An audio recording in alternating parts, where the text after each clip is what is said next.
paz do Senhor para todos. Estarei neste momento orando para darmos início à nossa 12ª lição da Escola Bíblica Dominical, que tem como tema Jesus, o homem perfeito. Senhor, nosso Deus e Pai, neste momento estamos reunidos aqui, Senhor, na presença do Senhor, juntamente, Senhor, com a pessoa do pastor presidente Aristor Garcia, Roberto, o Senhor e sua digníssima esposa, e a todos que se encontram aqui neste recinto, rogando a Ti, suplicando a Ti, Senhor, a Tua presença, para que o Senhor venha as faculdades mentais e nos envolver com Teu Espírito, para que os Seus filhos em sua casa, onde eles estiverem, Senhor, recebessem, em nome de Jesus. Amém. Vamos dar a paz do Senhor para todos. Um hino de número 400, que tem como título Em Jesus. Você que está nos assistindo aí, acompanhe e ouve conosco. Em Jesus, vivendo cada dia, em Jesus eu tenho alegria, em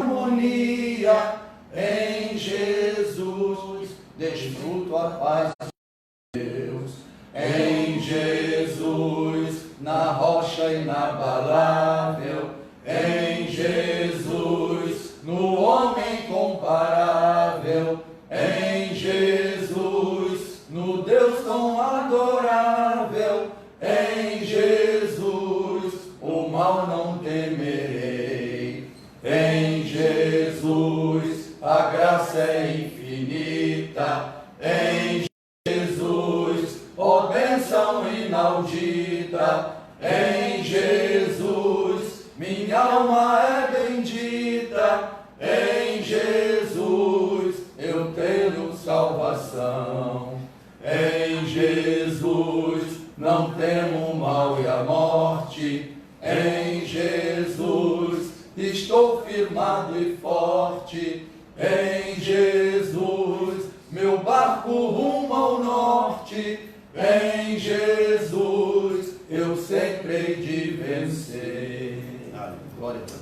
Queridos irmãos, estamos aqui hoje na nossa primeira EBD que estamos fazendo via internet, via online, enfim, utilizando dos instrumentos que Deus nos colocou em nossas mãos. Deus colocou isso em nossas mãos porque tudo pertence ao reino de Deus. Tudo é Deus quem permite, é quem trouxe para nós todas essas inovações. Estamos utilizando delas para poder continuar com a nossa escola bíblica dominical. A maior escola do mundo, a escola maior do mundo é a escola bíblica dominical. Queria dizer para os irmãos que nós estamos na 12ª aula, 12ª lição, onde diz Jesus, o homem perfeito. Não é? Nós temos no nosso texto áureo e que diz assim: e crescia Jesus em sabedoria e em estatura e em graça para com Deus e os homens. Vou repetir, Lucas capítulo 2, versículo de número 52, que diz assim, repetindo: e crescia Jesus em sabedoria e em estatura e em graça para com Deus e os homens. A nossa verdade prática diz assim: verdadeiro homem e verdadeiro Deus. O Senhor Jesus Cristo é igual ao Pai e semelhante a nós. Sua divindade e humanidade não são aparentes, são reais, perfeitas e plenas. Nós temos a nossa leitura em classe, leitura bíblica, você que nos acompanha através da internet, de alguma forma, toma a sua revista e abra também a sua Bíblia, Lucas capítulo 2, versículos 40 ao 52, que está na própria leitura bíblica de uma forma melhor. Diz assim o versículo 40 de Lucas capítulo 2, que está não só na revistinha, mas na sua Bíblia. Você que não tem a revistinha, toma a Bíblia em suas mãos para crescia e se fortalecia em espírito, cheio de sabedoria, e a graça de Deus estava sobre ele. Ora, todos os anos iam seus pais a Páscoa, e tendo ele já 12 anos, subiram a Jerusalém, segundo o costume do dia da festa. E regressando eles, terminados aqueles dias, ficou o menino Jesus em Jerusalém, e não o souberam seus pais. Pensando, porém, eles que viria de companhia pelo caminho, andaram o caminho de um dia e procuravam-no entre os parentes e conhecidos. E como o não encontrassem, voltaram dele. E aconteceu que, passados 3 dias, acharam no templo, assentado no meio dos doutores, e ouvindo-os e interrogando-os. E todos os que ouviam admiravam a sua inteligência e respostas. E quando viram, maravilharam-se, e disse-lhe sua mãe: Filho, por que fizeste assim para conosco? Eis que teu pai e eu, ansiosos, te procurávamos. E ele lhes disse, assim respondendo Jesus: Por que é que me procuráveis? Não sabeis que me convém tratar dos negócios de meu pai? E eles não compreenderam as palavras que lhes dizia. E desceu com eles, e foi para Nazaré, e era-lhe sujeito. E sua mãe guardava no coração todas essas coisas. E crescia Jesus em sabedoria, em estatura e em graça para com Deus e os homens. Queridos, oramos.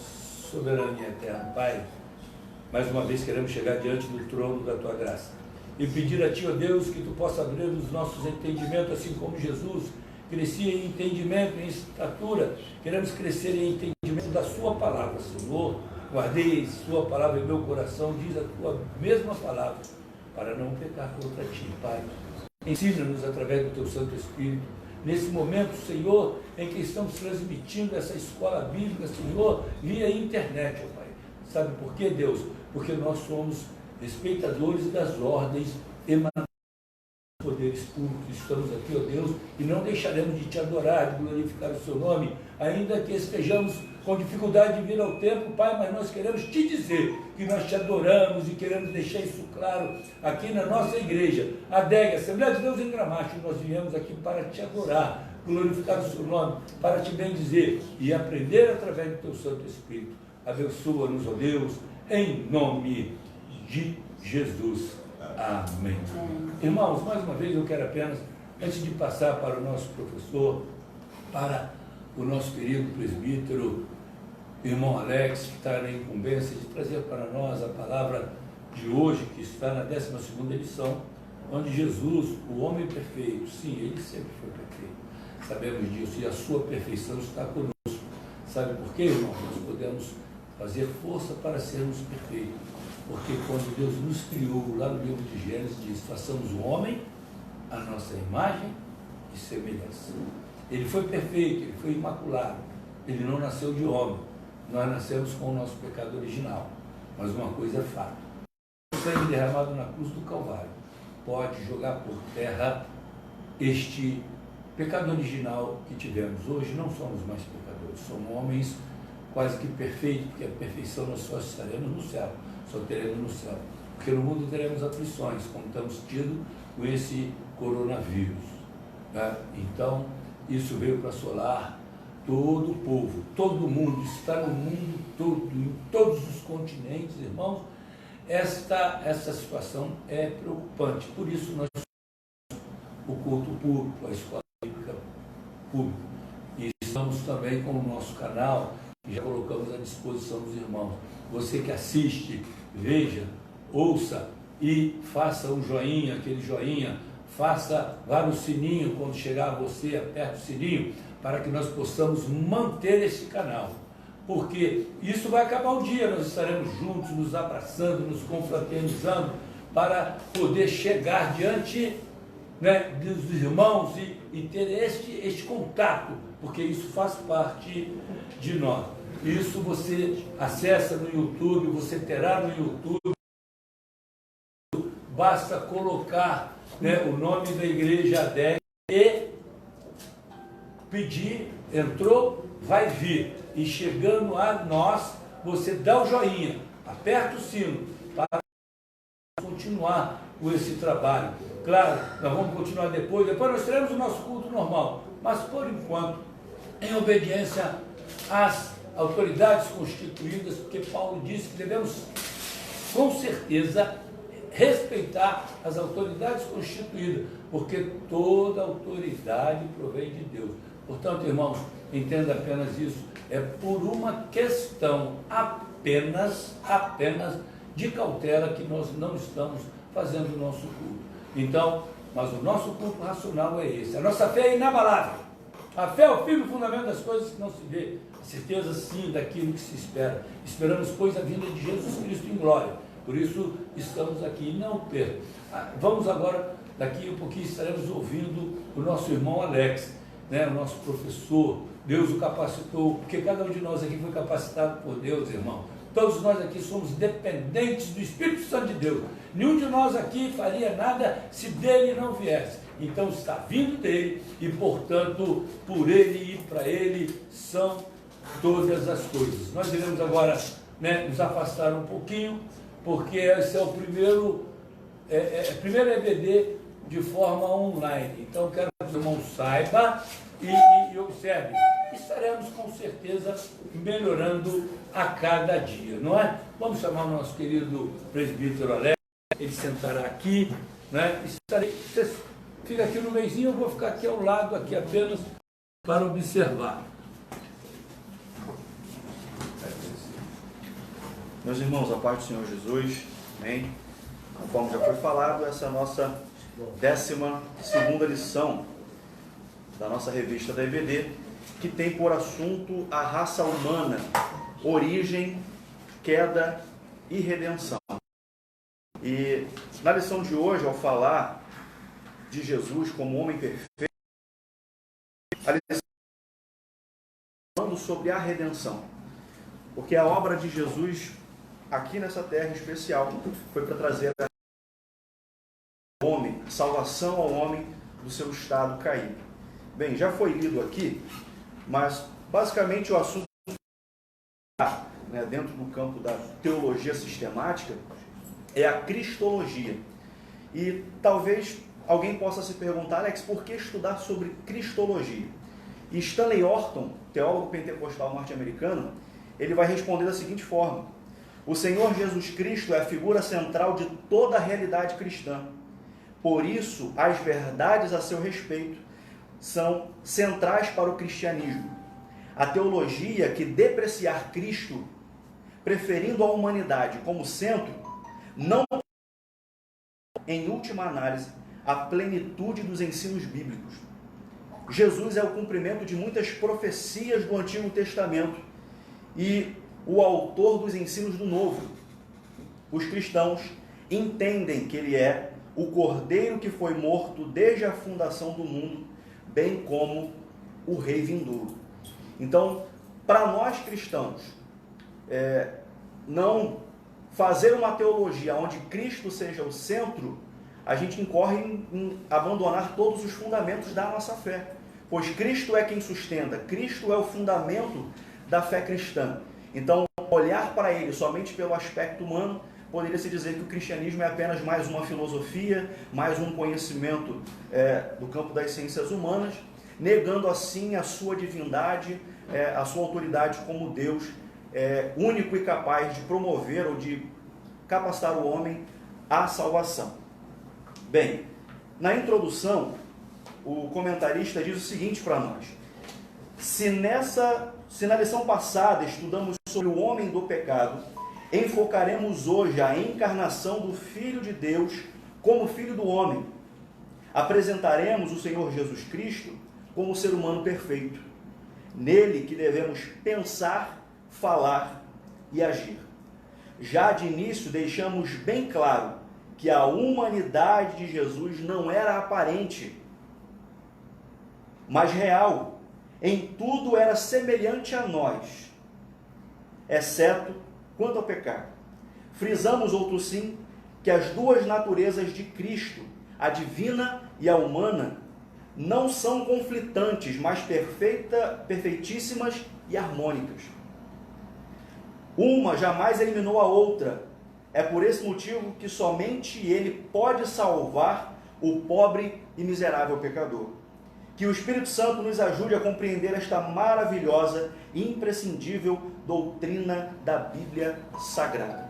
Bem, aqui na introdução, para que vocês compreendam, a discussão sobre a natureza humana de Jesus, a natureza divina de Jesus, já estava presente desde os dias que ele estava na Terra e permanece até os dias de hoje.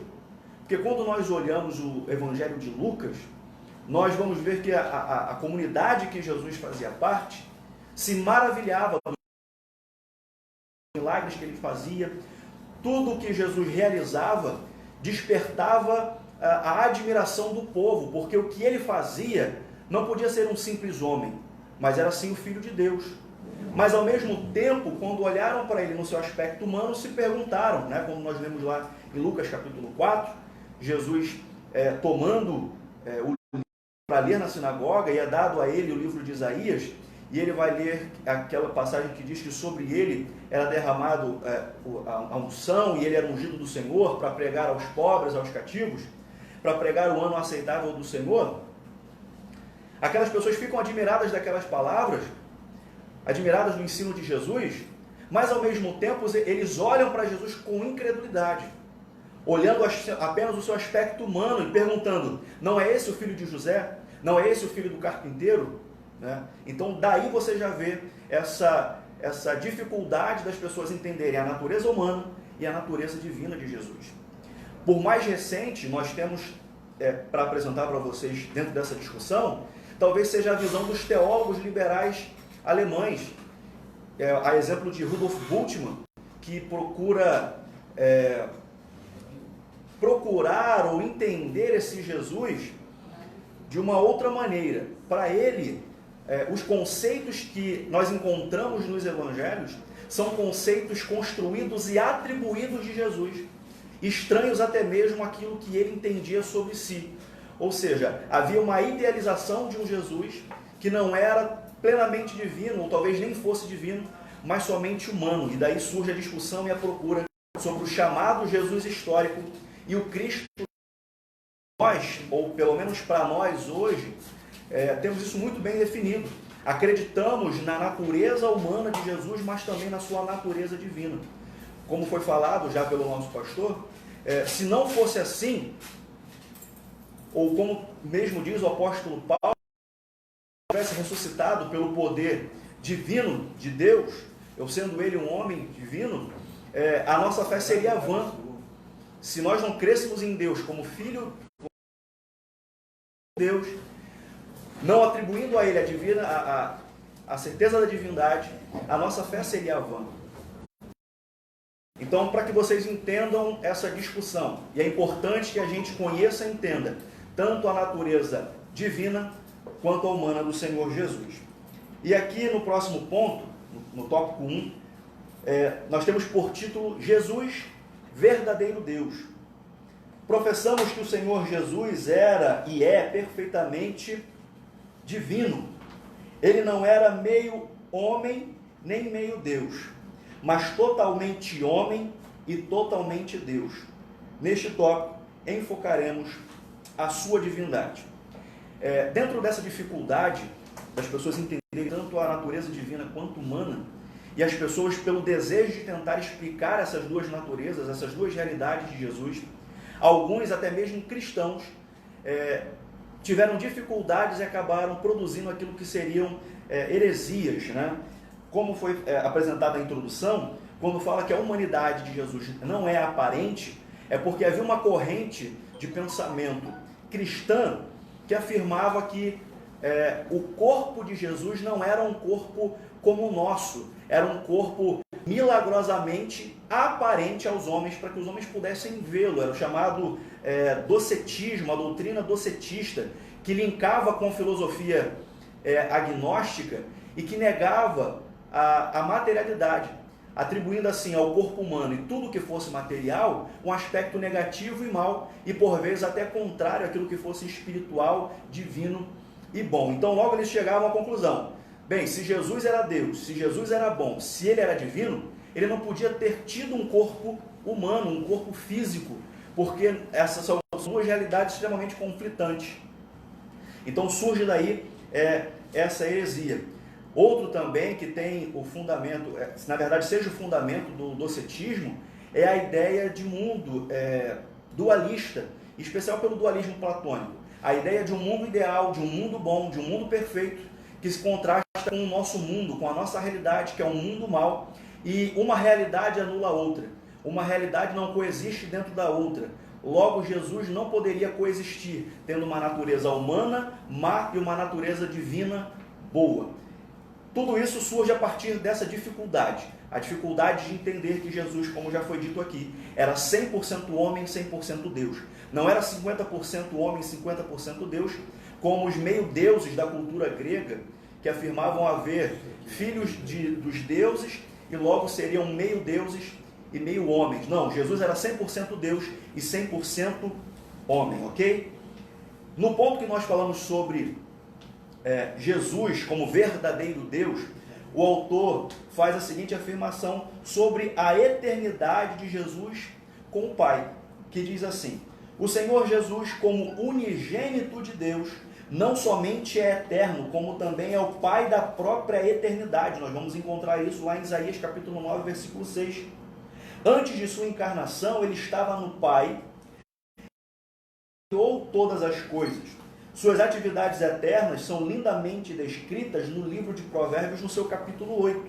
Então, sobre a eternidade de Jesus, ou sobre o fato de Jesus já estar presente desde a eternidade, é porque nós fazemos essa afirmação, porque em determinado momento da história cristã, houve também uma discussão sobre essa questão. Jesus é eterno como o Pai, Jesus tem a mesma substância que o Pai, ou será que ele era uma das criaturas de Deus?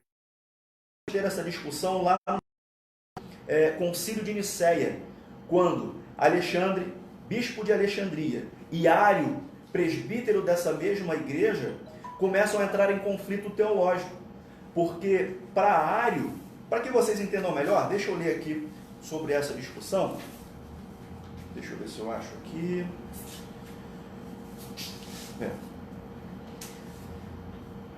A principal afirmação de Ário baseava-se no seguinte: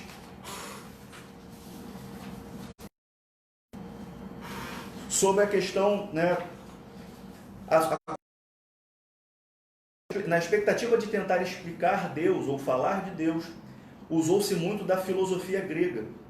Então, os cristãos dos primeiros séculos afirmaram que, na verdade, por conta da perseguição e por conta das difamações que eles vinham sofrendo, porque os cristãos nos primeiros séculos eram acusados de ateísmo. Não é o ateísmo que nós afirmamos hoje, como aqueles que não creem em Deus. Eles eram considerados ateus porque não adoravam vários deuses, mas apenas um único Deus, ou reconheciam apenas um único Deus. Então eles eram acusados de ateísmo.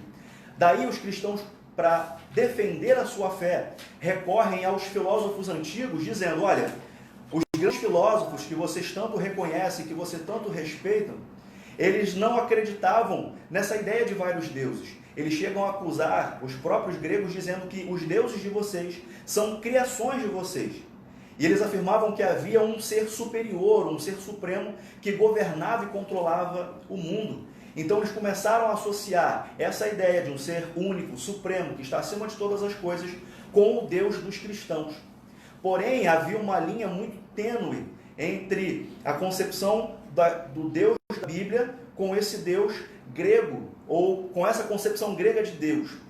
A concepção que se tinha era que Deus, por sendo perfeito, um ser imóvel, estático, como é que seria essa relação então desse Deus que é imóvel, estático, mas que fala com o seu povo, que fala com seus profetas, que intervém na história?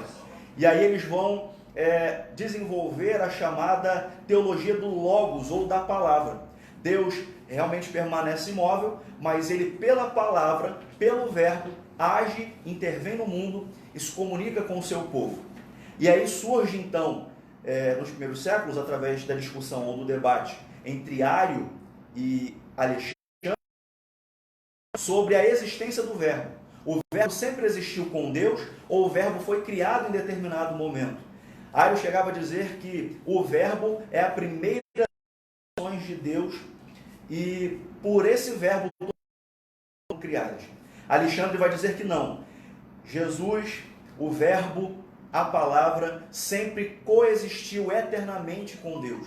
Não houve, Jesus não é uma criação de Deus. Jesus é o próprio Deus. Porque senão nós incorremos numa outra heresia, dizendo que Jesus é mais uma das criaturas, ou a primeira a ser criado por Deus, quando na verdade, como nós vamos ver aqui no restante da lição, Jesus é o próprio Deus. Como resultado do concílio de Nicéia, surge o credo niceno. Se você pegar a nossa Confissão das Assembleias de Deus, lá tem um apêndice com todos os credos ecumênicos. E o segundo credo, que é o credo nicênico, ele vai dizer que Jesus é Deus de Deus, luz de luz, verdadeiro Deus de verdadeiro Deus, ou seja, da mesma substância que o Pai, logo também ele é Deus, logo também ele é eterno. No segundo ponto, fala sobre os seus atributos, grandezas e perfeições. Jesus Cristo é a fonte da vida, como nós vamos ler no Evangelho de João, capítulo 1, versículo 4. Logo, ele tem a vida em si mesmo, sendo Deus de Deus, como nós afirmamos, e aqui é provavelmente uma referência ao credo niceno, ele é imutável, ele é onipresente, onisciente, sabe todas as coisas.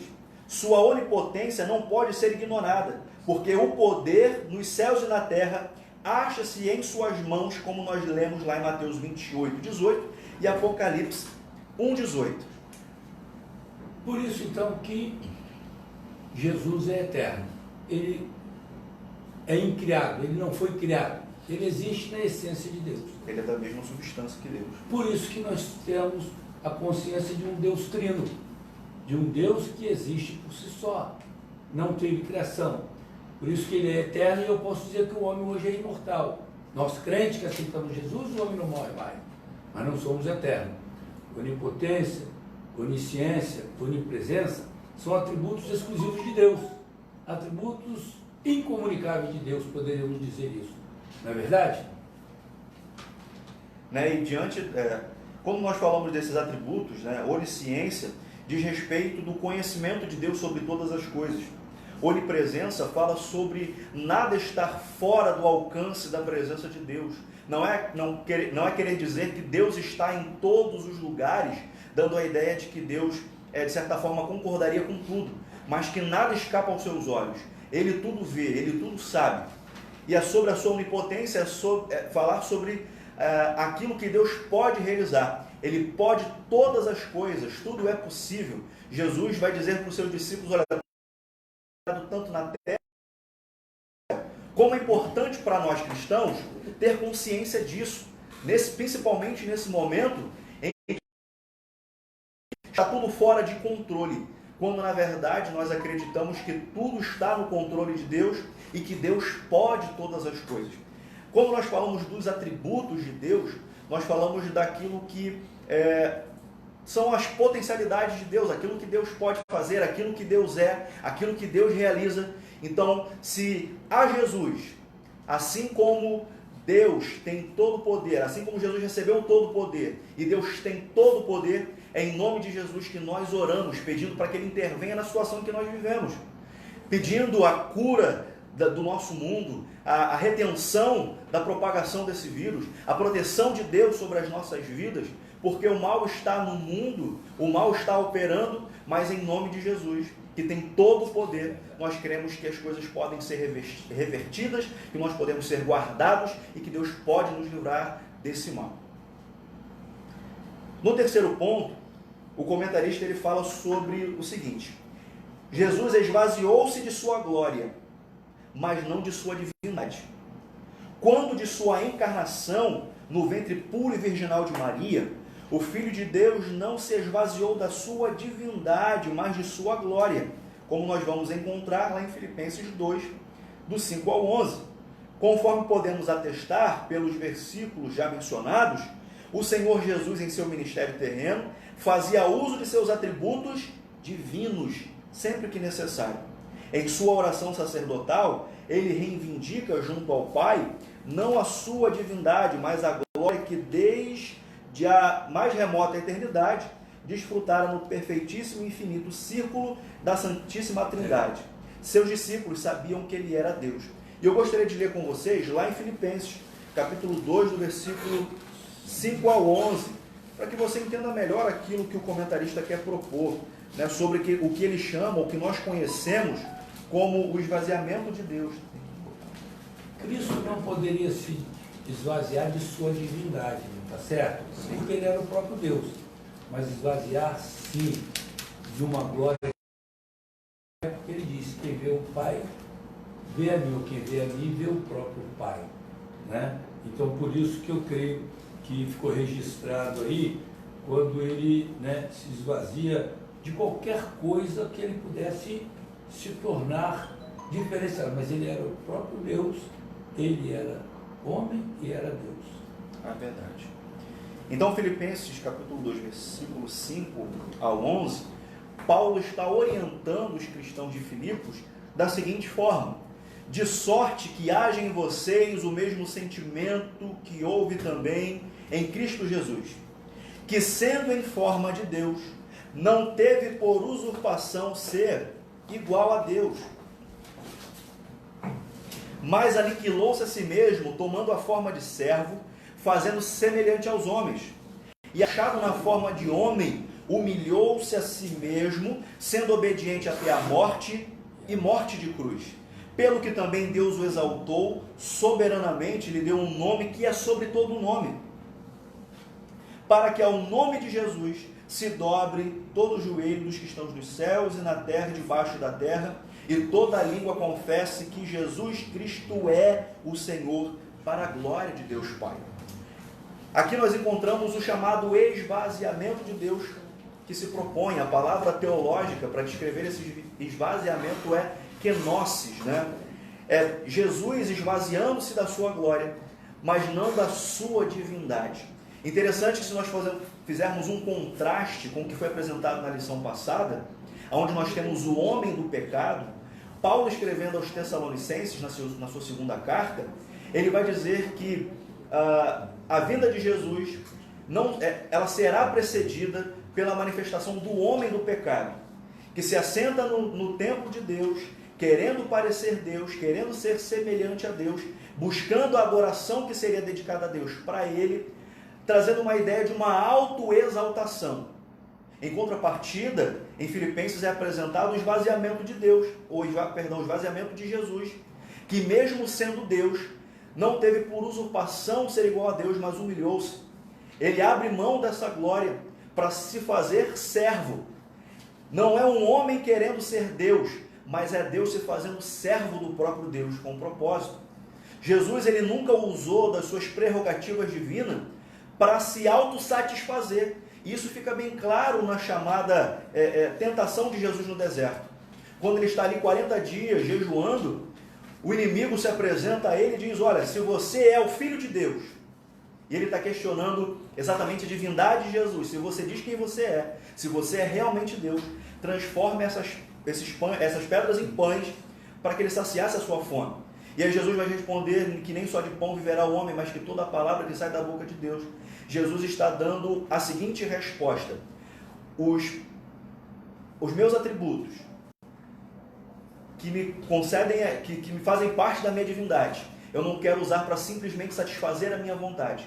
Mas ao longo de todos os evangelhos, você vê sempre Jesus usando o poder que ele tinha, sendo ele Deus, em favor dos homens, curando leprosos, dando vista aos cegos, fazendo os surdos ouvirem, os mudos falarem, promovendo assim a salvação completa do homem. Jesus, enquanto homem, não usou o seu poder simplesmente para se elevar ou para se exaltar, mas usou do seu poder para trazer restauração, vida ao homem perdido e contaminado pelo pecado.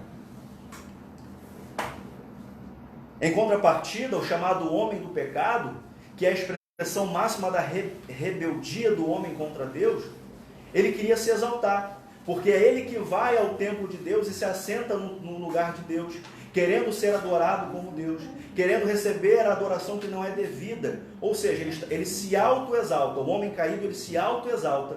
Mas a exemplo de Cristo, o homem perfeito, nós, cristãos, que devemos seguir o seu exemplo, devemos seguir humildemente, usando todas as nossas prerrogativas ou qualquer poder que seja nos dado por Deus em favor do nosso próximo e não para satisfazer a nossa vontade, não para satisfazer o nosso ego, mas buscando sempre a restauração do homem caído, levando ele até a presença de Deus. No tópico, o comentarista vai tratar de Jesus como verdadeiro homem. Ele diz o seguinte: a concepção ou a fecundação, a encarnação e o nascimento do Filho de Deus não pegaram Israel de surpresa, pois os judeus sabiam pelas escrituras do Antigo Testamento que o Messias em breve chegaria. Aliás, o mundo gentílico foi preparado por Deus para recebê-lo. Infelizmente, o povo judeu, apesar de todas as evidências bíblicas, vieram a rejeitá-lo. Primeiro ponto, Jesus estava no seio do Pai, ou Jesus estava diretamente na presença de Deus. Antes da sua encarnação, o Senhor Jesus achava-se no seio do Pai, como nós vamos ler lá em João, Evangelho de João, capítulo 1, versículo 18. Mas não devemos supor que ele estivesse inativo.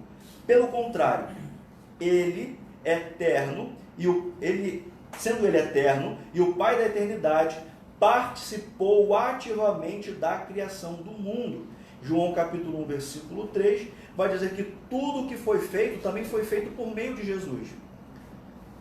Ele é o verbo de Deus.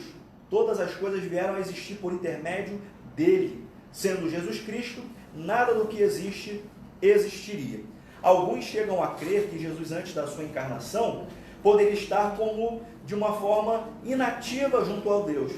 Estava junto ao Pai, estava junto a Ele, mas não tinha nenhuma atuação, não tinha nenhuma participação.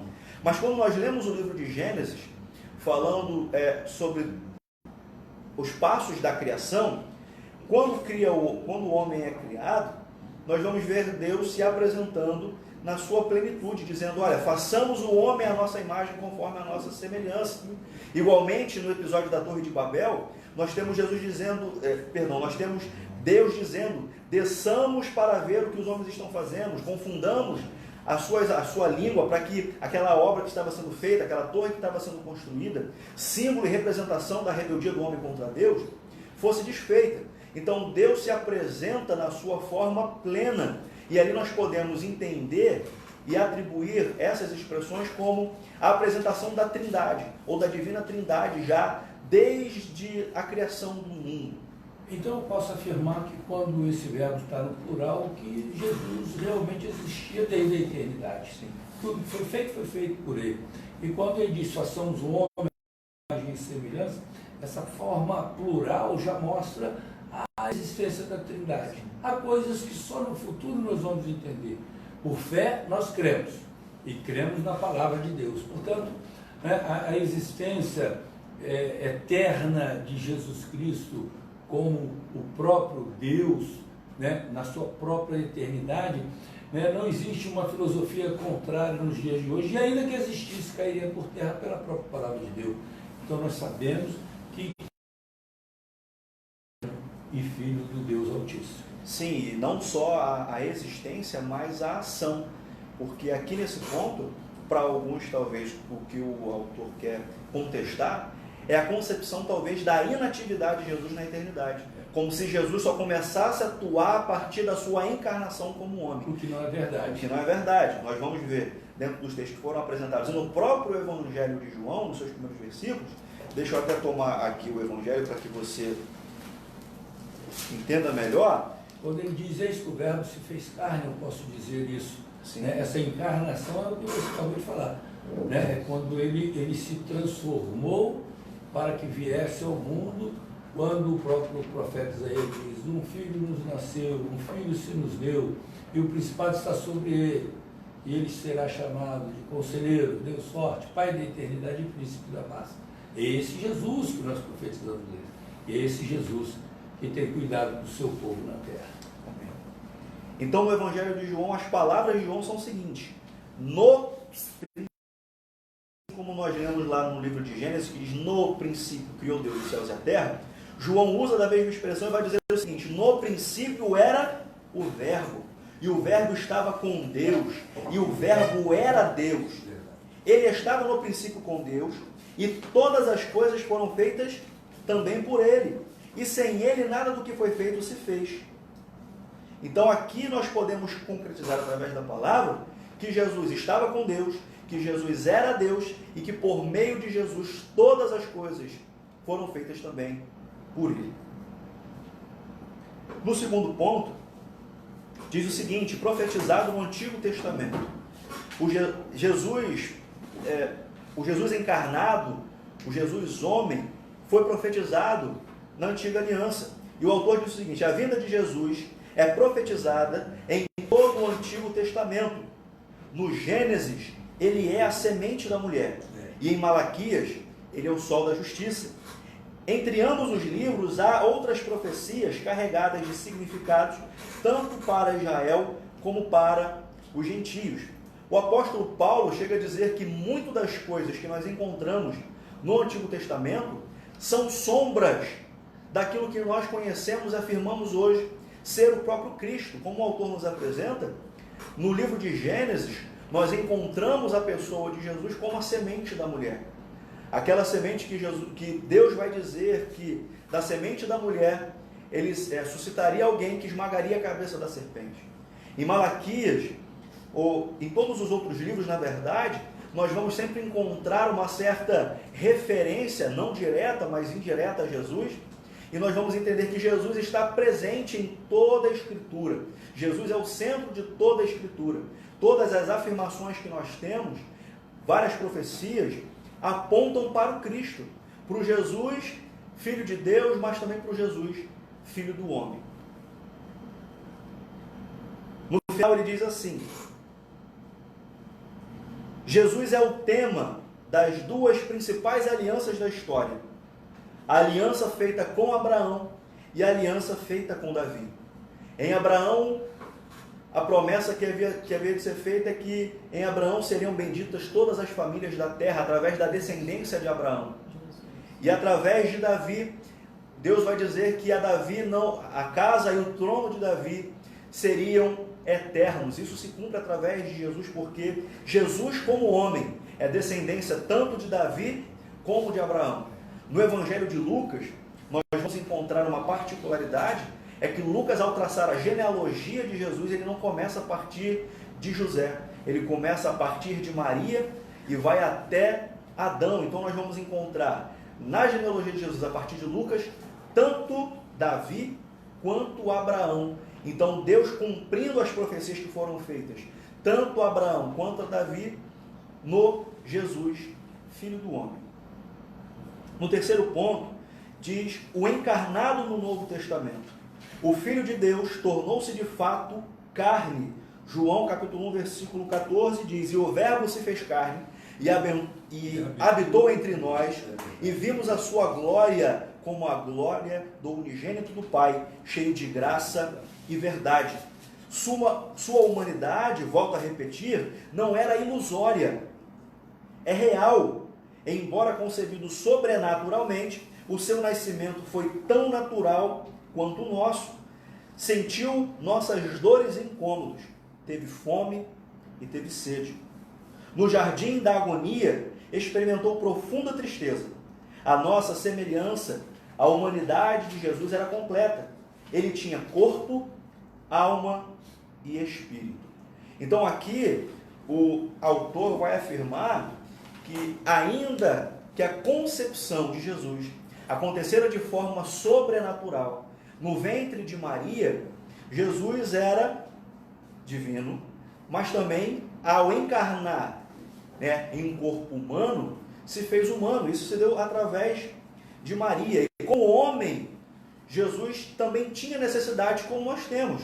As necessidades fisiológicas, ou seja, fome, sede, frio, calor, tristeza. E aí entram as necessidades também psicológicas, tristeza, angústia, como no jardim no Getsemane, alegria, talvez, embora a gente não encontre muitas descrições de um Jesus alegre, né, na teologia sistemática que nós temos, na teologia sistemática pentecostal, né, produzida pela CPAD, o autor Severino Pedro Silva, ele faz uso de um texto que ele chega a afirmar que esse texto pode ter uma certa, não seja um texto verídico, mas sempre que falava-se de Jesus, ainda que ele tivesse uma bela aparência, né, nesse texto fala que Jesus tinha uma bela aparência, era uma pessoa de presença, a sua presença atraía o povo. Jesus não era um homem de muitos risos, né, não era dado ao riso, mas ele expressa, na verdade, todas essas características humanas. O fato de sentir fome, frio, tristeza e dor, né? Então ele estava sujeito, como homem, às mesmas dificuldades do que nós. Interessante e nós percebermos que Jesus ele não vai nascer no palácio real, nem nas câmaras do templo, da onde talvez ele pudesse desfrutar e gozar das benesses, né, desses locais. Ele vai nascer numa simples casa, posto numa manjedoura, criado por uma família de artesãos e muito provavelmente pobres daquela época, mas ainda assim ele trouxe toda a glória de Deus e trazendo assim a recuperação e a salvação do homem. Eu podia dizer, conforme você leu lá em Lucas 4, a tentação de Jesus, se eu tirar deste texto aqui, nós podemos resistir ao pecado. Sim. Nós podemos resistir às intempéries da vida. Igual esse vírus que está aí hoje, a gente pode repreender, porque Satanás tentou Jesus por 3 vezes, e as 3 vezes ele usou a palavra de Deus e repreendeu o inimigo. Se esse coronavírus, se esse Covid-19, se isso que está assolando o país possa vir a ser algo do inferno, nós podemos resistir, porque o sangue de Cristo tem poder em nossas vidas. E o pecado, ele resistiu a todo pecado. Ele nasceu de mulher, nasceu de uma virgem, mas inculpável, não tem o que a gente chamaria talvez do pecado original. Por isso que ele foi homem perfeito e o Deus perfeito. Corroborando com o que o senhor disse, ele conclui dizendo o seguinte: concluindo, afirmamos que a humanidade de Jesus era perfeita, em nada diferia da nossa, exceto quanto a uma coisa, ao pecado. Ele não estava sujeito a qualquer sujeito, quer ao pecado original, quer ao experimental, né? E é interessante falar o seguinte sobre isso.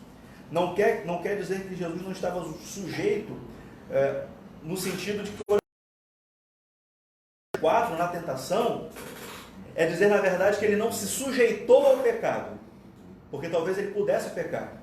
Se ele aceita a proposta do inimigo em transformar as pedras em pães, em pular do alto do pináculo, em adorar o Satanás, para que ele recebesse o poder desse mundo, ele se submeteria ao pecado.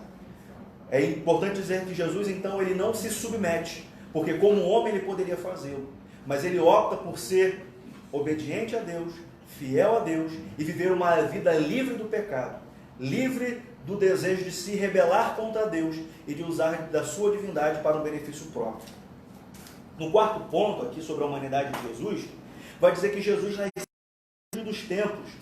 Ao escrever aos Gálatas, Paulo afirmou que, vindo à plenitude dos tempos, Deus enviou o seu Filho, nascido de mulher, nascido sob a lei, para remir os que estavam debaixo da lei, a fim de recebermos a adoção de filhos.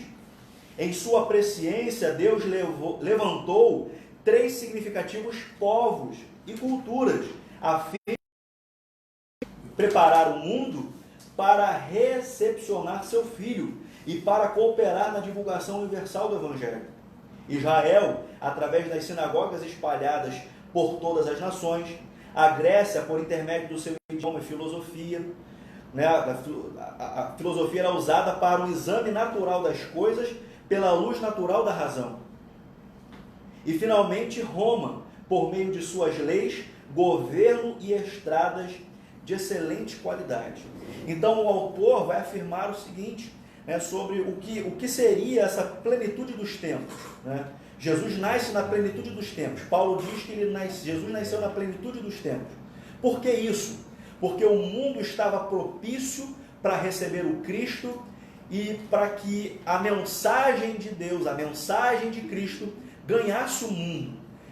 O autor destaca a existência de várias sinagogas espalhadas pelo mundo, né, que seriam chamados aí judeus da dispersão ou da diáspora, que devido à perseguição que eles sofreram, né, durante o cativeiro babilônico, durante o cativeiro, e depois, né, até mesmo durante os governos macedônios e gregos, os judeus se espalharam pelo mundo, estabeleceram ali o seu lugar de culto, o seu local de estudo da Torá, da Bíblia deles naquele tempo. E quando nós lemos o livro de Atos, Paulo, quando se dirigia a outras nações, o primeiro lugar que ele ia era uma sinagoga, para levar aos judeus a mensagem de Cristo. Quando não recebido, e aí exemplo disso a gente lembra de Atos 19, que ele vai para uma sinagoga, mas ali ele não é recebido, ali ele sofre rejeição, dali, se não me engano, ele é até expulso. Ele vai e aluga então um espaço, a escola chamada Tirano, e dali ele começa a ensinar e pregar o Evangelho. E passado 2 anos, Paulo ganha toda aquela região para Cristo, fazendo com que aquela cultura, né, das artes mágicas, do ocultismo fosse abandonada. E agora todo aquele povo, toda aquela cultura se convertera ao cristianismo. Então, esse ambiente, né, essas sinagogas espalhadas pelo mundo, foram importantes e fundamentais para a propagação do Evangelho. Isso falando da cultura judaica naquele tempo. Sobre a cultura grega, essa questão da língua, como nós sabemos, a língua vigente naquele tempo era mais ou menos o que é o inglês hoje, é uma língua quase que universal. Todo mundo, ainda que não conhece o vocabulário inglês, conhece algumas palavras e consegue, de uma certa forma, estabelecer um mínimo de comunicação quando se usa uma palavra em inglês. E o grego, que era o chamado de grego comum, ou grego koiné, era a linguagem do comércio, era a linguagem das ruas, era a linguagem do povo. Então, essa linguagem comum facilitou a mensagem, para que a mensagem do Evangelho também ganhasse o mundo. O autor chega aqui a dizer sobre a questão da filosofia grega, que é um método racional de analisar o mundo, analisar a criação, e dessa leitura da criação, uma leitura mais refinada, trazer uma compreensão mais complexa de Deus, né? Porque o judeu ele tinha dificuldade com essa coisa da abstração, né? Da ideia abstrata da coisa, ele precisava sempre materializar. Por isso que às vezes quando nós lemos a Bíblia e você encontra palavras, por exemplo, quando o judeu falava do homem interior, ele usava a palavra coração, ele usava a palavra rim, né? Para se referir ao interior do homem, às entranhas do homem, o interior do homem, porque ele precisava materializar. Ele tinha essa dificuldade de conceber uma ideia abstrata. E eu acredito que a partir da cultura grega, né, que tinha uma certa visão e uma propensão a essa visão abstrata da realidade, foi possível também conceber, né, as profundezas e os mistérios de Deus. E através da cultura e do Império Romano, usou-se das leis, porque as leis romanas, de certo modo, com o tempo, traziam um certo benefício ao povo, embora ainda tenha havido muita perseguição sobre os imperadores romanos. A lei romana contribuiu para a formação do Evangelho, e também as estradas romanas. Basicamente, essas estradas ligavam quase que o mundo até então, talvez da Macedônia, ou aproximadamente isso, da Macedônia ainda conhecido.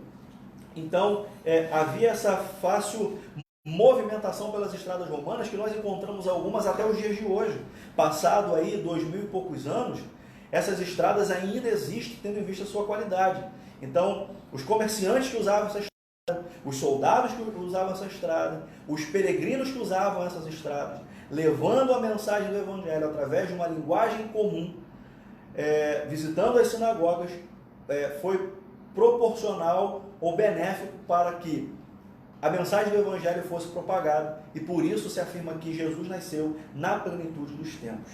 Eu posso afirmar então que o próprio Deus utiliza dos meios que tem para que o Evangelho seja proclamado para que o Evangelho seja levado a toda criatura. Sim. Nos dias de hoje, eu acredito que não seja diferente a internet. Sim, verdade. Hoje estamos aqui fazendo o quê? Utilizando os meios que Deus Ele concedeu para que nós pudéssemos hoje estar aqui. Quando fez as estradas em Roma, para a locomoção, hoje as estradas é comum, mas hoje a gente usa da internet para quê? Para falar do amor de Deus, para falar do Evangelho, para falar de Jesus Cristo, o Filho de Deus, né? Então ele utiliza dos meios que tem, ou cria até novos meios para que pudesse. Você vê, aqui ele diz que usou de Israel, usou da Grécia sobre sua filosofia, talvez, do seu conhecimento de forma abstrata, para que se elevasse, para que se levantasse a palavra de Deus.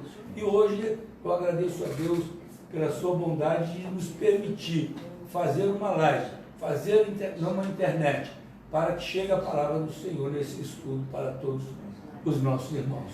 E como o Senhor disse, né, Deus usa desses fatores para levar a cabo a sua obra, né? A linguagem comum, ou talvez uma linguagem única, quando nós nos voltamos para a história da criação, na criação e na elevação da Torre de Babel, a linguagem única era sinônimo de maldição. Porque o que Deus vai fazer? Ele vai descer e vai confundir o quê? A língua do povo. Aí daí surge a diversidade de línguas, de idiomas e de falas. E aquilo que num outro tempo era maldição, Deus agora está transformando em bênção através do grego, através da língua grega, e difundindo a mensagem do Evangelho. Dessa unificação da linguagem, que no outro tempo era uma maldição, Deus agora está transformando numa bênção para levar a cabo a sua mensagem e a sua obra até nós.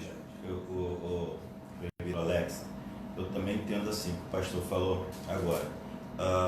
Deus sabia que nós hoje estaríamos aqui pela sua onisciência, que essa Covid-19 estaria se alastrando pelo mundo, essa pandemia.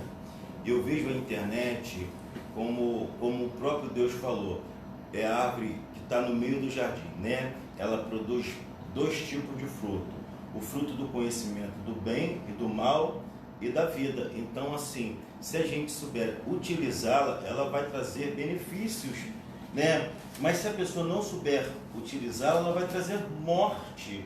Então ela está sendo, Deus sabia desse momento que nós estaríamos aqui, de todas essas coisas, não deixaria de ser pregada, por quê? Porque Deus sabe de todas as coisas. Aqui fala da aqui não há nada novo para Deus, Deus sabe de todas as coisas. E que almas agora estão sendo orientadas através da palavra de Deus, que homens, como o pastor mesmo aqui falara, homens que se submete às autoridades constituídas por Deus, né? Mas temos ferramenta para pregar a palavra e que certamente, né? Se semana que vem, se essas coisas não continuarem da forma como estão, nós estaremos aqui, enfim, aí o pastor que decide, né, pastor? O senhor que sabe, mas a palavra de Deus é pregada. Em nome de Jesus, está tempo e fora de tempo, né? Estamos como se estivesse aqui. É o jardim do Éden que tem a fruta da vida, mas também tem a morte. Agora, qual fruta estamos comendo? Fruta da vida. E no fruto da vida, né? No passado, as estradas romanas, né, ligavam as cidades, ligavam os povos. Hoje, na verdade, nós usamos a via da internet para chegar até a casa dos nossos irmãos, estabelecer comunhão com os nossos irmãos, porque como nós temos dito, né, a igreja somos nós, a igreja somos todos nós que professamos a Cristo como Senhor, independente de você estar na sua casa, de nós estarmos aqui ou de cada um estiver na sua casa, nós não perdemos a comunhão, porque aquilo que nos traz comunhão, aquilo que nos vincula uns aos outros, é o amor de Deus Pai que nos fez irmãos em Cristo Jesus. Agora rapidinho, é como o senhor mesmo falar, a igreja somos nós estamos todos aqui reunidos, depois estaremos fazendo uma oração ao término. Todos nós reunidos, né? Eu sou templo do Espírito Santo. Há uma necessidade muito grande de a gente estar sempre em comunhão um para com os outros, né? Porque é muito difícil. Eu sinto muita dificuldade em casa. Eu acordo muito mal diante de Deus. Eu acordo mal, né? Eu fico mal porque eu gosto de estar com os irmãos. Eu gosto de estar na igreja. Eu tenho prazer de estar na igreja. Eu tenho prazer de ouvir a palavra do Senhor. Porque isso me sustenta, isso me alimenta. A comunhão dos irmãos é o que faz bem um para com o outro, né? Mas nesse momento nós estamos vivendo isso aí, mas que é duro né? No ponto 5, diz o seguinte: em Israel, Jesus é apresentado ao mundo. O Filho de Deus, que, segundo a carne, é também filho de Davi, filho de Abraão, nasceu em Israel, sob a lei de Moisés e de Roma, tendo ele uma educação harmônica e perfeita. Tanto diante de Deus quanto dos homens, iniciou seu ministério aos 30 anos de idade. E conforme veremos no próximo tópico, o Senhor Jesus foi em todas as coisas o mais perfeito dos homens. No tópico 3, Jesus, o homem perfeito, o comentarista diz o seguinte: afinal, o Senhor Jesus era ou não ser humano semelhante a nós? Se alguém ainda tem dúvida, ele responde: sim, era semelhante a nós e mais, melhor do que nós, pois não estava sujeito ou não se subordinou ao pecado original e quer o experimentar. Quando ele fala sobre a humanidade de Jesus aqui agora, ele vai dizer o seguinte: a humanidade de Jesus Cristo não era aparente, reafirmando o que já dissemos antes. Era tão real quanto a nossa. Em momento algum, ele usou a sua divindade para suprir suas carências humanas. Não transformou pedras em pães, nem fez brotar água da rocha para aliviar a sua fome e sua sede. Todo milagre que ele realizou foi em favor dos que o procuravam. O Senhor Jesus era um homem de dores e experimentado nos sofrimentos humanos. Nosso perfeito sumo sacerdote. Jesus é o nosso supremo sacerdote, e o livro de Hebreus fala muito bem sobre isso. Que os sacerdotes no templo do antigo Israel, de ano em ano, eles precisavam oferecer sacrifícios por si mesmo e também pelo povo. Jesus sendo perfeito, Jesus sendo o nosso sumo sacerdote, uma única vez, oferecendo a si mesmo como sacrifício, fez uma única vez e de uma vez por todas, nos concedendo não o encobrimento do pecado, mas retirando o pecado de nós por meio de suas obras. Jesus, o último Adão, o primeiro Adão fracassou no Éden, o último Adão triunfou no deserto e no Calvário. Essa afirmação me faz pensar que, enquanto Adão, no jardim do Éden, tinha tudo ao seu favor, o ambiente da imediata presença de Deus, acredito eu, o ambiente onde as coisas conduziam para que Adão fosse obediente a Deus, ele resolve, naquele ambiente, se voltar contra as ordens do Senhor. Porém, Jesus, contrastando com esse Adão, ele, num ambiente totalmente contrário, num ambiente totalmente corrompido, num ambiente totalmente tentador, ele permanece fiel até a morte e obediente a Deus, onde o autor das Sagradas Escrituras chega a dizer que obediente até a morte e morte de cruz. Embora divino, Jesus não era menos humano que Adão. Na plenitude de sua humanidade, venceu todas as tentações por nós, para que nele fôssemos vivificados. Paulo chega a dizer, se não me falha a memória, no livro de Romanos, que por meio do homem entrou o pecado, e pelo pecado a morte, e que nós estávamos mortos em nossas ofensas, ou mortos em nossos pecados. Jesus, sendo um homem, não somente um homem, mas um homem perfeito, nos deu a possibilidade de viver uma vida santa, justa, reta, de obediência a Deus. Uma vida que sem Ele, isso jamais seria possível. Ou jamais foi possível o homem ser perfeito, separado de Cristo, separado de Jesus, mas hoje por meio dele, que sendo divino, sendo homem, nos proporcionou a possibilidade de sermos como Ele é. Quando olhamos para o Senhor Jesus Cristo, concluímos que a humanidade não foi um fracasso, porque apenas nele somos plenamente redimidos. Quando olhamos para o Senhor Jesus, concluímos que a humanidade não foi um fracasso, porque apenas nele somos plenamente redimidos. Talvez alguém, por conta do pecado, pelos erros da vida, acredita ser um fracasso diante de Deus. Ser alguém totalmente separado de Deus. Por conta do pecado? Sim. Mas Cristo nos possibilita uma restauração. Permite que nós sejamos restaurados àquilo que Deus projetou para que sejamos. Seus filhos, suas criaturas, e para que vivamos em perfeita harmonia com Ele. A perfeição espiritual e moral de Jesus. Como já frisamos, o Senhor Jesus, embora dotado de uma natureza humana igual à nossa, jamais esteve sujeito ao pecado original e nem ao experimental. Eis o que escreveu o autor da Epístola aos Hebreus.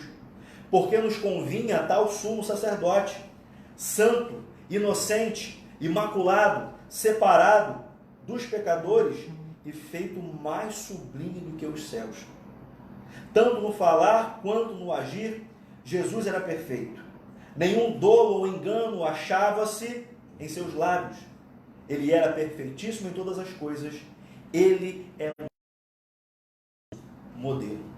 Se eu quero ser perfeito, se você quer ser perfeito, você precisa olhar para o nosso modelo, ou para o nosso ideal, ou como diz o autor, o excelso modelo.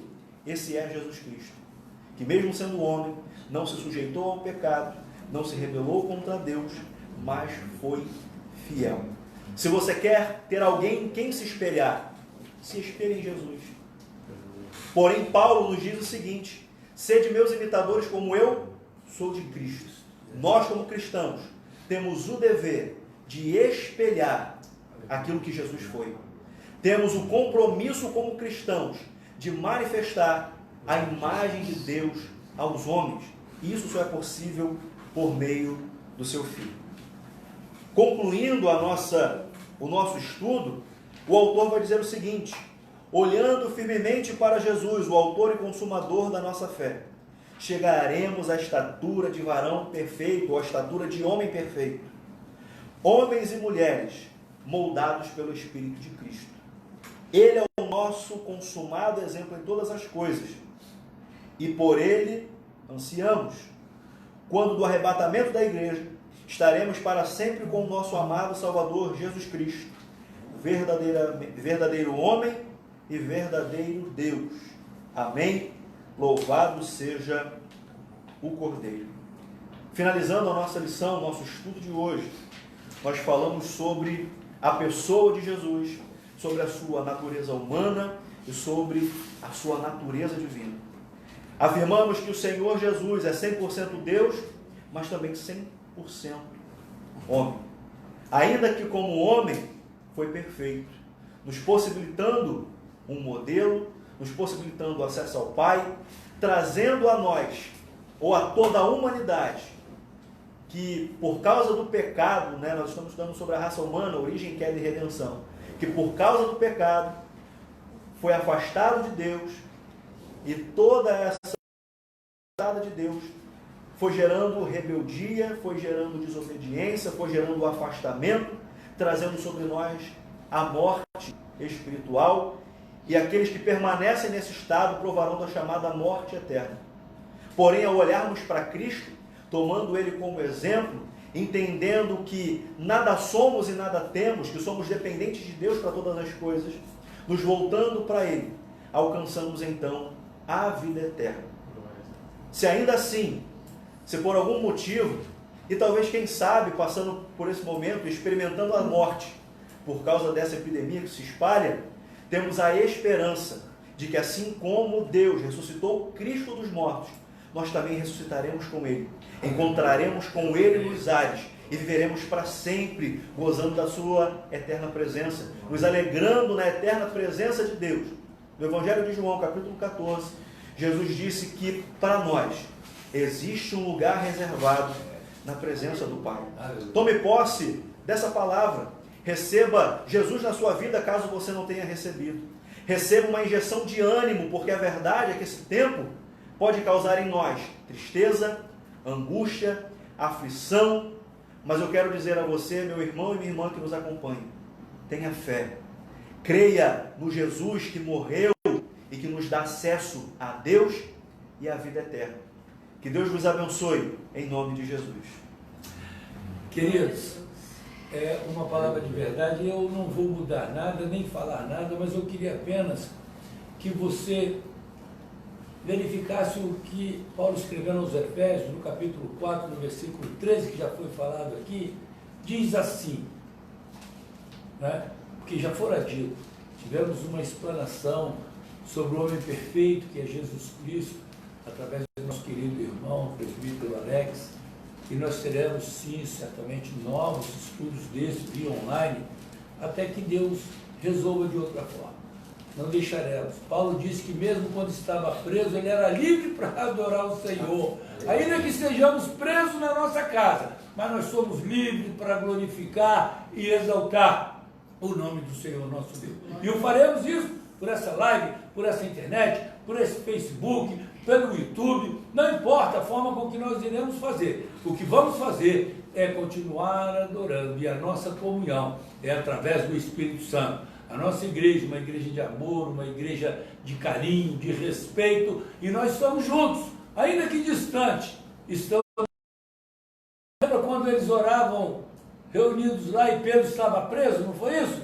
E a oração não quebrou, não libertou o homem?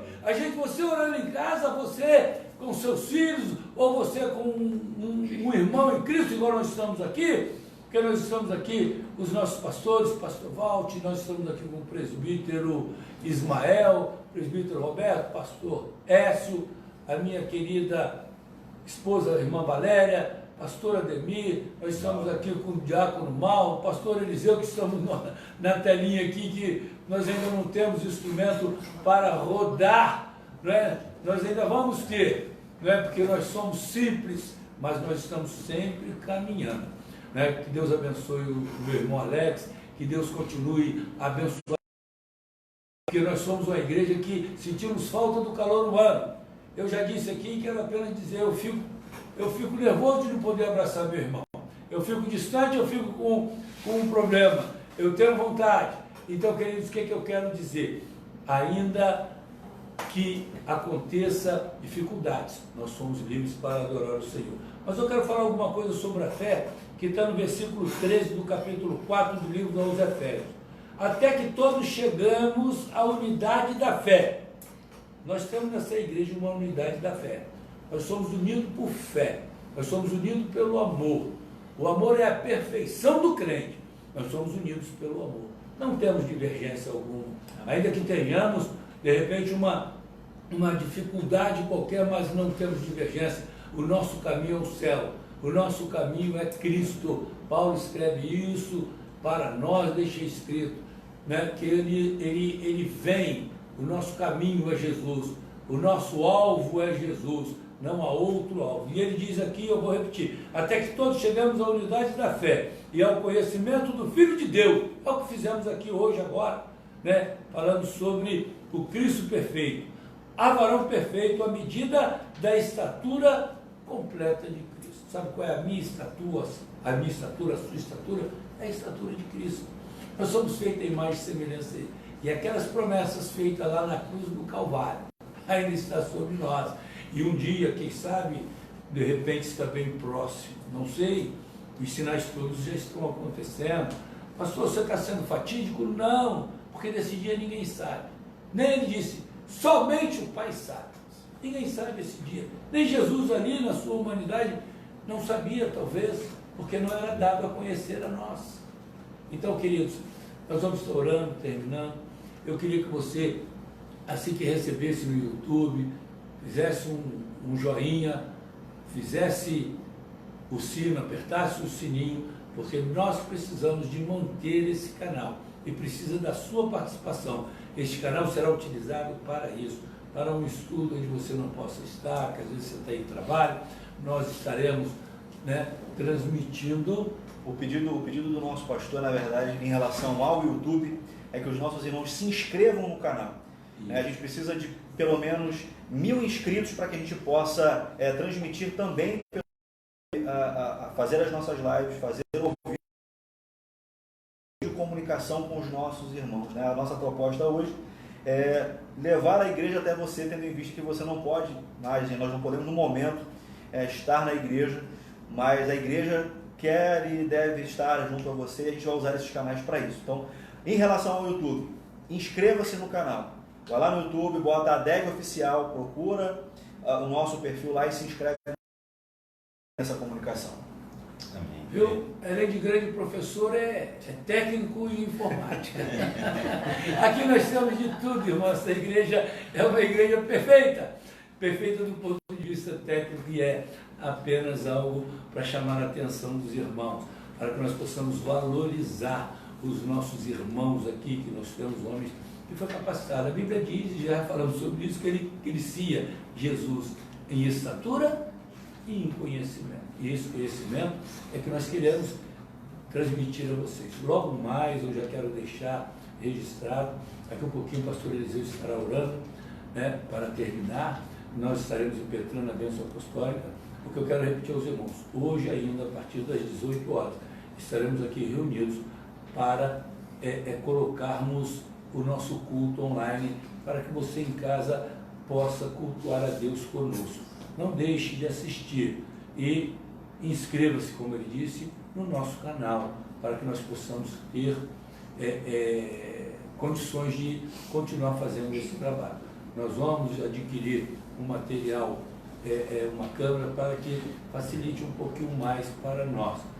Por isso que nós precisamos da sua ajuda, precisamos de que você permaneça como nós estamos. Nós estamos distantes, mas eu quero pedir aos irmãos e deixar claro que as nossas ofertas e os nossos dízimos, eles possam continuar sendo trazidos à casa do Senhor. Depois eu vou colocar também um anúncio. Nós teremos agora uma reunião com a diretoria da igreja para este fim. Nós vamos colocar o número da nossa conta, da conta da igreja, para os irmãos poderem serem abençoados também através dos dízimos e das ofertas.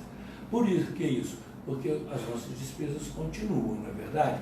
Não é? A gente continua tendo as nossas despesas e eu quero já desafiar os irmãos, porque nós precisamos comprar uma câmerazinha melhor para fazer este trabalho ao vivo, esse trabalho, essa live, este vídeo, porque nós temos feito nos nossos aparelhos de telefone, fica bem bom, mas não atinge o nosso objetivo, que é fazer uma filmagem um pouquinho melhor. Tá? Então receba, de nós nosso abraço, ainda que distante, mas receba o nosso carinho, o nosso amor. Tá? Que Deus os abençoe. E se semana que vem continuar dessa forma, estaremos ainda, queridos irmãos, fazendo o nosso culto online, ok? Vamos estar orando com o nosso pastor Eliseu, nosso superintendente da Escola Bíblica Dominical, e mais uma vez agradecer ao presbítero Alex pelo carinho e pelo trabalho, que foi executado aqui com muito esmero, com muita técnica e perfeição. Amém, queridos? Pastor Eliseu. Pastor, eu gostaria também neste dado momento pedir a todos os irmãos que estão nos assistindo, e aqui também, permissão do pastor, os pastores que estão aqui na retaguarda, que possamos ouvir, pegar alcance, para a gente fazer uma oração, agradecer a Deus por esse momento, pastor, e orar pela igreja, e orar pelos nossos irmãos, os irmãos fazendo uma corrente, repreendendo este mal, que quando Elias orou, 3 anos e 6 meses, a Bíblia diz que voltou a chover. E todas as vezes que um homem de Deus, que um justo, a oração de justo pode muito em seus efeitos. Imagina a oração de vários justos, e o que barra a ação do inimigo na terra é a igreja. O que barra a ação do inimigo na terra é a igreja. A igreja está investida de autoridade espiritual. A igreja tem autoridade do nome de Jesus. Meu nome, eu vos dou autoridade. Então, nós agora neste momento, quero pedir a todos, com a permissão do pastor, estaremos orando ao Senhor, agradecendo a Deus por este momento e fazendo um clamor, um clamor para que Deus venha entrar com uma intervenção divina. A gente sabe que sabe de todas essas coisas, mas assim como o povo de Israel, Deus falou assim, que para passar o sangue nos umbrais da porta, e aonde o anjo da morte, né, por onde o anjo da morte passasse, aquelas famílias estariam resguardadas e asseguradas. Mas não tinha aquele sangue, né? Deus não se responsabilizaria por aquilo ali. Então, a igreja do Senhor, nós estamos aqui, Pedro disse que nós fomos comprados por um bom preço, a saber, o sangue de Cristo. Então, nós fomos comprados pelo sangue de Cristo. Ninguém vai dar um bom preço em algo que não tenha valor. Então, você tem valor, nós temos valor.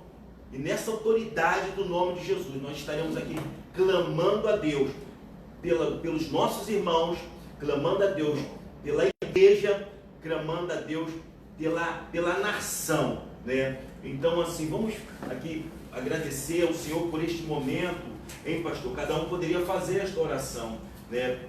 Eu peço a Deus aqui pela vida de cada um, né, dos irmãos. O outro ora pela nação mesmo, né?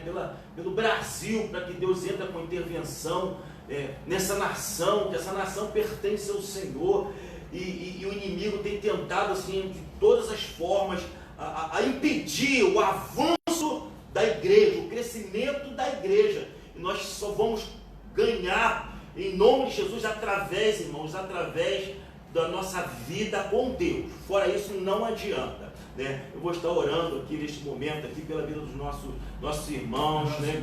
Pela nossa igreja. O irmão ora pela nossa igreja, pelos nossos irmãos, né? Pastor Valti ora pela nação, ou até mesmo, né? Porque o evangelho hoje está no mundo inteiro, né? Ele faz uma oração dessa. Outro pela autoridade, pelo presidente, autoridade constituída por Deus, todas as autoridades. E o presbítero Ismael, ele possa estar orando pelos profissionais, né? Porque eles estão expostos a toda essa coisa, para que Deus possa curar, para que Deus possa tomá-los em suas mãos. Em nome de Jesus, pela economia, porque esse coronavírus está atingindo a economia de todos, rico e pobre, está tudo no mesmo saco, não tem para onde correr. Então vamos estar orando, onde você está em sua casa, vamos fazer essa corrente agora, em nome de Jesus. Senhor, nosso Deus e Pai, nosso Pai querido, nosso Pai santo, obrigado por este privilégio, por esta oportunidade, por este momento que o Senhor nos concede de estar aqui, Jesus.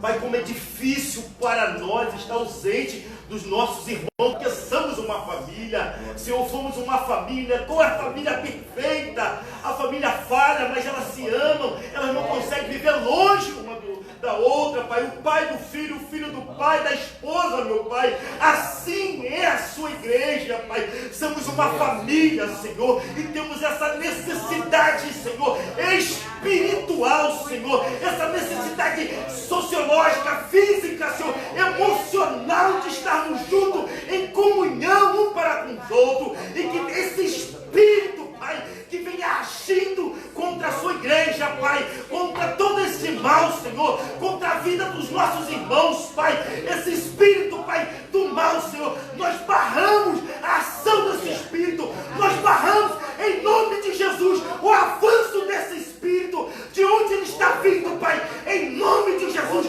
porque só a sua igreja que tem esta autoridade, Pai, do nome de Jesus, de repreender esse mal, é espírito do maligno, é espírito do inferno, nós te expulsamos, nós repreendemos toda a enfermidade, Pai, Senhor, assim como o Senhor, Pai, falou com o povo de Israel, Senhor, que os sangues deveriam ser passados nos umbrais da porta, Senhor, assim também, Senhor, a nossa casa, a nossa família, os nossos irmãos também, Senhor, estamos cobertos pelo teu sangue, Senhor, e a fúria do inimigo, Pai, o anjo da morte, Senhor, não poderá, Senhor, adentrar na nossa casa, mas só aquele que passar o sangue nos umbrais da porta, Pai, e o anjo da morte, Pai, não vai entrar na nossa casa, porque nós temos em Ti, não autoridade do teu nome, nós repreendemos este mal. Continua abençoando, Pai, a cada um dos nossos irmãos. Continua abençoando, Pai, a vida do pastor, Pai, Aristeu e a sua família, a vida de todos os pastores, de todos os ministros que aqui estão, a vida dos seus filhos que estão em casa agora orando. Toma nas tuas mãos, seja com eles, seja com a sua igreja, em nome de Jesus. Amém. Amém. Senhor, nosso Deus e nosso Pai, soberano Criador de todas as coisas, aquele que tem o controle de tudo em suas mãos. Pai querido, Pai amado, neste dia, Senhor, estamos reunidos neste local, Senhor, fazendo essas petições a Ti, Senhor. Mas de antemão quero agradecer, meu Pai, por aqui já o povo que está na igreja representada aqui, Senhor.